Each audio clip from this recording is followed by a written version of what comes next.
بسم الله والصلاة والسلام على رسول الله سيدنا محمد وعلى آله وصحبه وسلم تسليما كثيرا.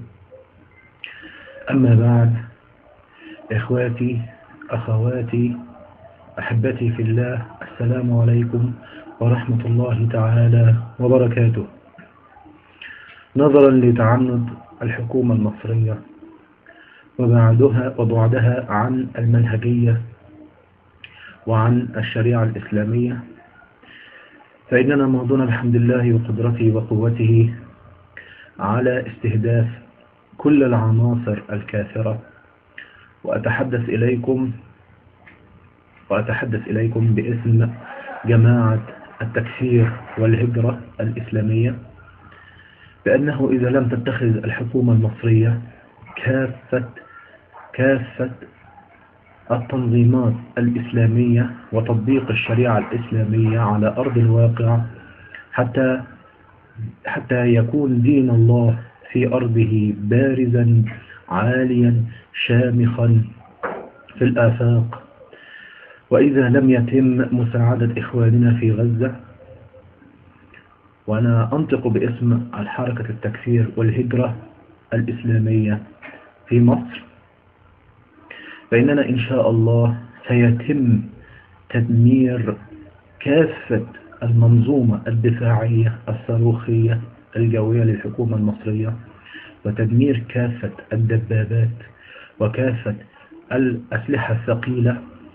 ونحن لدينا قدرة تسليحية كبرى على ضرب العمق المصري الكافر وضرب الشعب المصري الكافر بكل طوائفه ومذاهبه الدينية، ولن نترك أي أثر إلا وهو مدمر تماما. وسنبدأ باستهداف الجيش المصري المزعوم، الجيش المصري والقوات المسلحة المصرية، وتدمير كافة إمكانياته العسكرية. والأيام القادمة خير دليل على ذلك، فإنني أنادي كافة القوى التكفيرية الإسلامية بالعمل على تدمير كافة المؤسسات وكافة الجهات الأمنية والجيش، وقتل كل من يعادي شريعة الله سبحانه وتعالى. وقال الله تعالى: ومن لم يحكم بما أنزل الله فأولئك هم الكافرون. وقال أيضا في الآية الثانية في سورة المائدة: ومن لم يحكم بما أنزل الله فأولئك هم الظالمون. وقال في الآية الثالثة: ومن لم يحكم بما أنزل الله فأولئك هم الفاسقون. وهذه صدق الله العظيم، وهذه الآيات خير دليل على مدى ظلم وتعنت وكفر الحكومة المصرية إن شاء الله تعالى. ولن تستطيع الحكومة أن تقضي علينا، لأننا جند الله، وما يعلم جنود ربك إلا هو سبحانه وتعالى.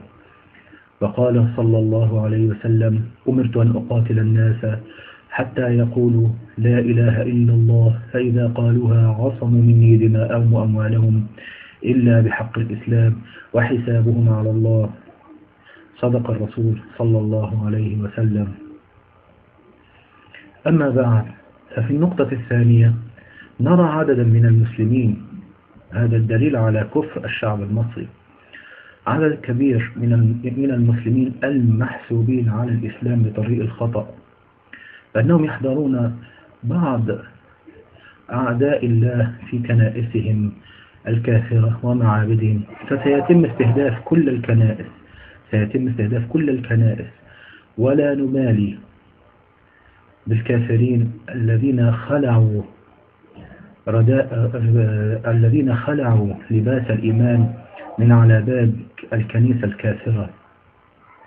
قال الله تعالى: لقد كفر الذين قالوا إن الله ثالث ثلاثة وما من إله إلا إله واحد وإن لم ينتهوا عما يقولون ليمسن الذين كفروا منهم عذاب أليم. وقال الله تعالى: لقد كفر الذين قالوا إن الله هو المسيح ابن مريم وقال المسيح يا بني إسرائيل اعبدوا الله ربي وربكم إنه من يشرك بالله فقد حرم الله عليه الجنة ومأواه النار وما للظالمين من أنصار. صدق الله العظيم. ففي الآية القرآنية قال إنه من يشرك على لسان سيدنا رسول الله عيسى عليه السلام في الكتاب الحق الذي ينادي به الإسلام على لسان عيسى عليه السلام الذي نادى بالإسلام إنه من يشرك بالله فقد حرم الله عليه الجنة ومأواه النار وما للظالمين من أنصار. فقد جئناكم بالذبح وسنلقي كل كافر قد حضر أفراحهم وحضر أعيادهم الكافرة التي لا تحسب عيدا أصلا ولم ينادي بها رسول الله عيسى عليه السلام الذي نادى بالإسلام. أما بعد، فإذا ضلت هذه الفئة الضالة أو إذا حضرت جموع الشعب المصري المعابد والكنائس الكافرة المسيحية فسيتم استهدافهم بعربات مفخخة وعربات ومتفجرات في كل المكان. وإذا حاول الجيش أو الشرطة التدخل فسيتم استهدافهم أيضا كما قال الله تعالى يا أيها الذين آمنوا لا تتخذوا اليهود والنصارى أولياء بعضهم أولياء بعض ومن يتولهم منكم فإنه منهم إن الله لا يهدي القوم الظالمين. قال ومن يتولهم منكم أي من بعض المسلمين أو من المسلمين كل اليهود والنصارى يتولاهم في أعيادهم يتولاهم في شؤون أمورهم يتخذونهم أصدقاء أحباب وهكذا. وقد قال بعض الضالين من المسلمين بأن الرسول الكريم صلى الله عليه وسلم مستدلا بهذا الحديث أن الرسول صلى الله عليه وسلم قد عاد يهوديا وزاره وهو مريض. هذا في عهد الرسول صلى الله عليه وسلم ومنذ أن كان شوكة المسلمين قوية فقد عاده الرسول صلى الله عليه وسلم ويدخل كل الناس في دين الله أفواجا. أما الآن ففي ظل الهدم الشرس على الإسلام وأحذر كل الطوائف الليبرالية والعلمانية وكل المذاهب الفاشلة الفاسدة الكافرة سيتم استهدافهم وقنصهم في كل مكان. والأيام خير دليل على ما أقول. أمير جماعة التكفير والهجرة الإسلامية بمصر. والسلام عليكم ورحمة الله وبركاته.